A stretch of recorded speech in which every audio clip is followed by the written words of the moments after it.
Praise the Lord. आज का topic है अपने वस्त्रों को धोना ज़रूरी है। आप कहेंगे सिस्टर हम तो हर दिन धुले हुए साफ सुथरे कपड़े पहनते हैं। तो प्रभु के प्यारे लोगों, आज हम शारीरिक वस्त्रों को नहीं परंतु आत्मिक वस्त्रों की बात करेंगे। हमारे आत्मिक वस्त्रों को धोना, उसका साफ होना ज़रूरी है। अब क्वेश्चन होता है क्यों? तो ये इसलिए ज़रूरी है, परमेश्वर के राज्य में प्रवेश करने के लिए हमारे आत्मिक वस्त्रों का साफ होना ज़रूरी है। अब ये आत्मिक वस्त्र क्या है? ये आत्मिक वस्त्र है मन को धोना, हमारे स्वभाव को धोना, हमारी आत्मा को धोना। अगर हमारी आत्मा साफ होगी, हमारा मन साफ होगा, हमारा स्वभाव सही होगा, तब ही हम परमेश्वर के राज्य में एंटर कर सकते हैं, वरना हमें बाहर ही रोक दिया जाएगा। आइए वचन देखते हैं। प्रकाशित वाक्य 22 अध्याय का 14 पद। धन्य हैं वे जो अपने वस्त्र धो लेते हैं, क्योंकि उन्हें जीवन के पेड़ के पास आने का अधिकार मिलेगा और वे फाटकों से होकर नगर में प्रवेश करेंगे।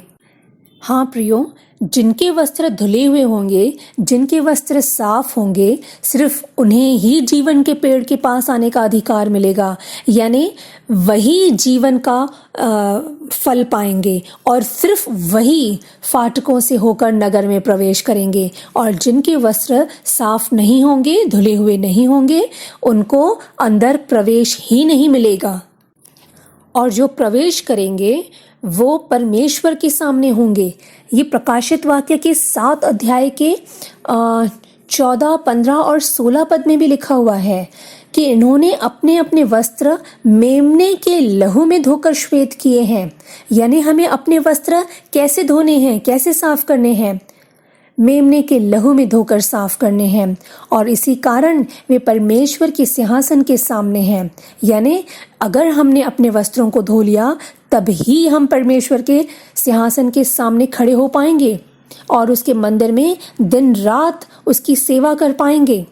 और जो सिंहासन पर बैठा है वह उनके ऊपर अपना तंबू तानेगा और वे फिर कभी भूखे और प्यासे ना होंगे और न उन पर धूप और न कोई तपन पड़ेगी।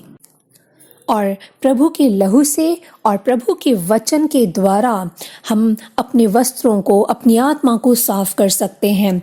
जिस तरह साफ और ताज़ा पानी हमारे शरीर को साफ करता है, उसी तरह परमेश्वर का वचन हमारी आत्मा की गहराई में हमें साफ करता है। परमेश्वर का वचन हमारे विचारों को साफ करता है। परमेश्वर का वचन हमारे उद्देश्यों को, हमारे जीवन के उद्देश्यों को साफ करता है और हमारे विवेक को भी शुद्ध करता है। क्योंकि जब हम परमेश्वर के वचन पर मनन करते हैं और इसकी सच्चाई से पालन करते हैं, हम ओबीडिएंट बनते हैं परमेश्वर के वचन के लिए, तब ही परमेश्वर का वचन हमारे विवेक को, हमारी आत्मा को साफ करता है। हम देखते हैं भजन संहिता के 51 चैप्टर में कितनी बार अपने आप को साफ करने के लिए कहा गया है। 7 पद में लिखा है, जूफा से मुझे शुद्ध कर तो मैं पवित्र हो जाऊंगा, मुझे धो और मैं हिम से भी अधिक श्वेत बनूंगा। 10 पद में भी यही लिखा हुआ है, 12 पद में भी यही लिखा हुआ है। वो पूरा चैप्टर 51 चैप्टर अगर आप पूरा रीड करते हैं तो वो पूरा चैप्टर साफ करने के बारे में है, खुद को साफ करने के बारे में है। जितना अधिक हम अपने आप को साफ करेंगे, उतना ही जल्दी हम जीवन में प्रवेश कर पाएंगे, परमेश्वर के सामने हम हाजिर हो पाएंगे। पर क्या ये इतना आसान है? इस संसार में रहते हुए क्या हम अपने आप को पूरी तरीके से साफ रख सकते हैं? आइए देखते हैं श्रेष्ठ गीत का 2 अध्याय का 15 पद। 2 अध्याय का 15 पद। ये छोटी छोटी लोमड़ियाँ हमारी दाख की बारी को खराब करते हैं। अब ये छोटी छोटी लोमड़ियाँ क्या है? छोटी छोटी लोमड़ियाँ हैं छोटी छोटी बातें, छोटी मोटी बुराइयाँ, हमारा बोलना, हमारा सोचना, हमारा काम, हमें उन पर ध्यान देना है। और दाख की बारी क्या है? दाख की बारी है मैं और आप। हम हैं दाख की बारी। और ये छोटी छोटी बातें, छोटी छोटी बुराइयां दाख की बारी को यानी हमें खराब करती है। हमें सोचना है बोलने से पहले। हमारा बोलना सलोना होना चाहिए। हमारे शब्द ऐसे होने चाहिए जिससे सुनने वालों पर अनुग्रह हो, ऐसा वचन कहता है। और ये कब पॉसिबल है? जब हमारा सोचना सही होगा, और तब हम सही बोलेंगे और सही तरीके से काम करेंगे। तो हमें सबसे पहले फोकस करना है हमारे सोचने के ढंग पर। हम क्या सोचते हैं, हमारा दिमाग में किस तरह के विचार आते हैं। प्रभु के प्यारे लोगों, जब भी दिमाग में कुछ ऐसे विचार आए जो परमेश्वर के विरोध में हो या प्रभु को पसंद ना हो, तो उन विचारों को वहीं यीशु मसीह के नाम से अपने दिमाग से हटा देना है। जब हम ऐसा करेंगे तो हमारे विचार शुद्ध होंगे, और जब हमारे विचार सही होंगे तो हमारा बोलना भी सही होगा और हमारे कार्य भी सही होंगे। क्योंकि अगर हम इन बातों पर ध्यान नहीं देंगे तो हमारे आत्मिक वस्त्र धीरे धीरे मैले होते जाएंगे।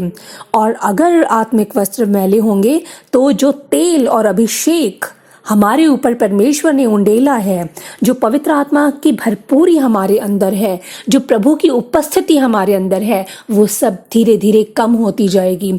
और तब हम सोचते हैं कि प्रभु में इतनी मेहनत करने के बाद भी जितना हमें बढ़ना चाहिए, जिस लेवल पे आज हमें होना चाहिए, उस लेवल पे नहीं है। प्रभु के प्यारे लोगों, हमें ध्यान देना है हमारे आत्मिक वस्त्र कहीं मैले तो नहीं।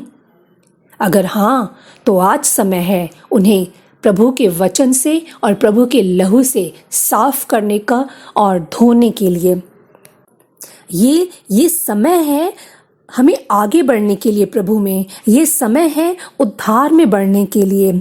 इसलिए हमें रोज प्रार्थना करनी है कि मेरा प्रभु, मेरा बोलना, मेरा सोचना आपके अकॉर्डिंग हो। प्रभु, मेरे कार्यों से आप प्रसन्न हो। अगर कहीं आप समझते हैं कि आपके कार्य या आपका बोलना या आपको सोचना कहीं ठीक नहीं है, तो हमें रोज उसके लिए प्रार्थना करनी है। रोज इस तरह के विचारों को डांटना है ताकि ऐसे कोई गलत विचार हमारे अंदर आए ही ना। और जब हमारे विचार सही होंगे, तो मैं पहले भी बता चुकी हूँ कि अगर हमारे विचार सही हैं तो हमारे शब्द भी सही होंगे और हमारे कार्य भी सही होंगे। इसलिए पहला कदम, जहाँ एक फर्स्ट स्टेप गड़बड़ होती है, वहीं हमें उसे रिकॉग्नाइज करके हमें प्रभु यीशु मसीह के नाम से उसे डांट कर अपने दिमाग से बाहर निकालना है, ताकि हम शुद्ध और पवित्र हो सकें। और जब हम शुद्ध और पवित्र होंगे, तभी पवित्र आत्मा हमारे अंदर आएगा।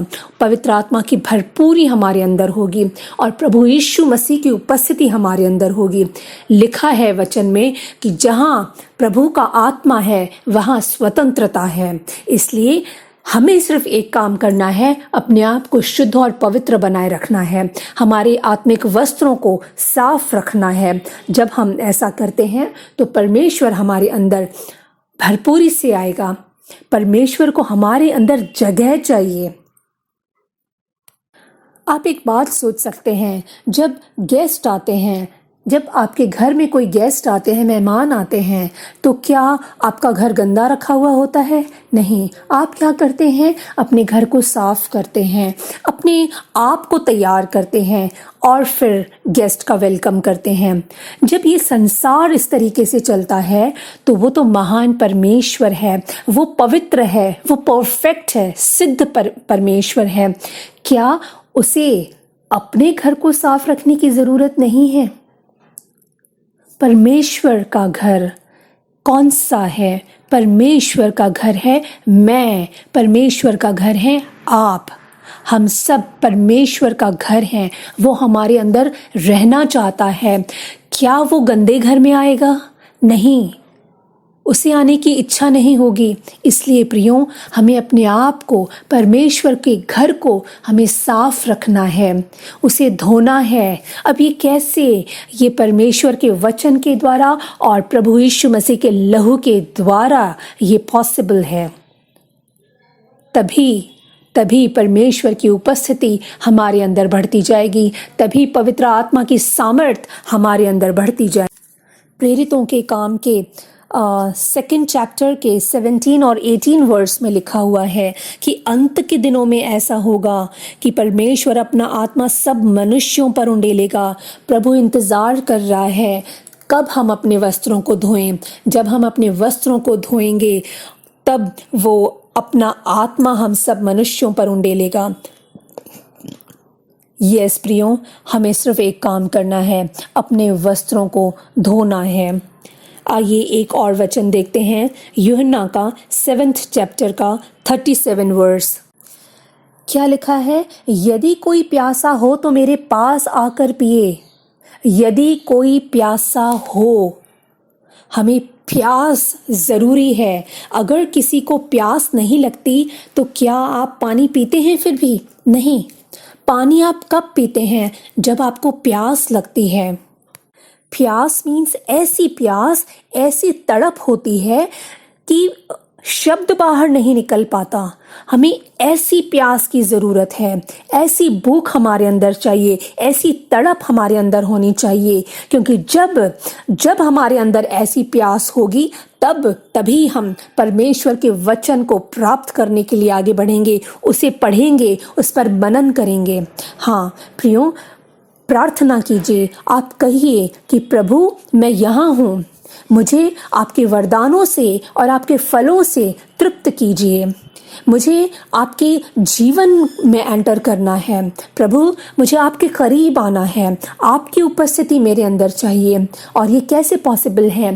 प्रभु मुझे आपके वचन के द्वारा मुझे धो दीजिए, आपके लहू से मुझे धो दीजिए प्रभु जी।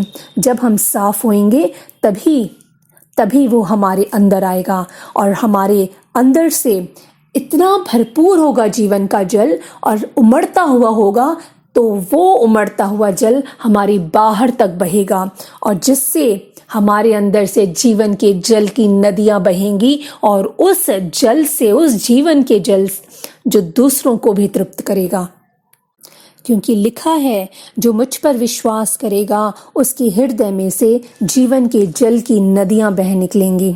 और वो नदियां सिर्फ हमें ही नहीं, दूसरे लोगों को भी, हमारे पड़ोसियों को, हमारे फैमिली मेंबर्स को भी तृप्त करेंगी। जो हमारे कांटेक्ट में आएगा उन्हें भी वो नदियां, वो जल, जीवन का जल तृप्त करेगा।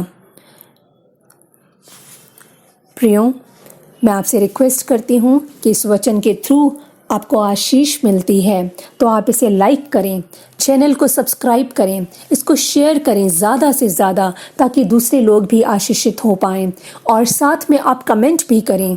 अगर आपको लगता है किसी बात से कि आपको कमेंट करना चाहिए तो आपके कमेंट पढ़कर हमें आशीष मिलती है। तो keep blessings on me. Thank you.